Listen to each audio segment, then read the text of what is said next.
Hi, today we're going to look at combining three topics.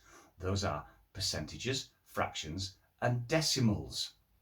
You may have realised that in fact all three of those are simply different ways of describing the same thing, where we have something that has been divided into less than a whole number. And because they are so similar, there is no reason why we can't convert from one to another. Sometimes we're actually just asked to do that in an exam question. Other times it becomes convenient. Maybe we're wanting to compare a fraction against a decimal. Let's see how we go on.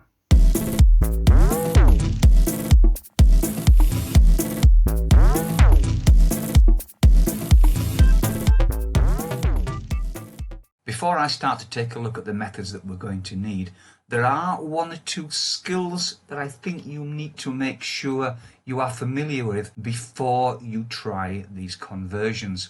One of those is multiplying by 100. You also need to know how we express a percentage as a fraction. It would be useful to have done some simplifying fractions by using equivalents, and also to have basic knowledge of division. If you're not sure about any of these, I would look at some of my other videos in this channel and just get your skills up to strength before we move on. Okay, let's make a start. I'm going to start with the fraction, and we will keep it very simple for our first example and use 3/4. Now, the first thing I'm going to do is take it from a fraction and turn it into a decimal. How do we do that? Well, 3/4 actually can be seen as 3 divided by 4.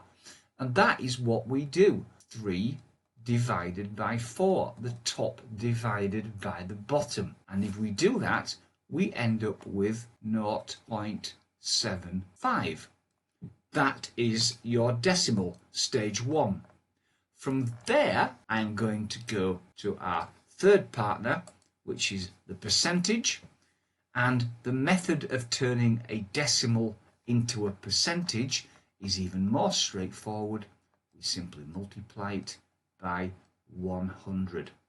0.75 times 100 is 75, and that is your percentage, 75. Of course, it would be nice if we can then take it full circle and go from 75% to 3/4. Well, the way we do that is to rewrite 75% as 75 over 100. And there we have a fraction. Of course, at this point, it's not the same fraction that we started with. So what we have to do with it is simplify. And if you simplify 75 over 100 all the way down, you will find you end up with 3/4. Let's take it round in the same direction again with a different fraction. This time we'll start with 3/5. So that is your fraction, and we are again going to take it round and turn that into a decimal. So 3 divided by 5. And if you do that, you will get 0.6. So there is your decimal, 0.6. Again, let's go round to the percentage. What do we do with the decimal? We times it by 100, and 0.6 times 100 is 60. In order to go back round to where we started, we write the percentage as a fraction, so 60% becomes 60 over 100.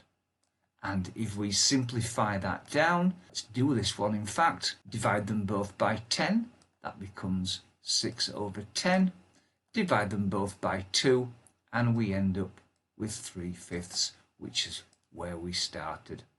So, fraction to decimal to percentage. Now, I've written the same numbers out again here, 3/5, 0.6 and 60%, because there are one or two things that I just wanted to have a look at. There may be a situation where you are asked to convert from a fraction to a percentage. Now, in some cases, depending on the bottom number, it is possible to do it by multiplication, but it can get very complicated. Therefore, if that becomes part of a question, I would not try to go in that direction.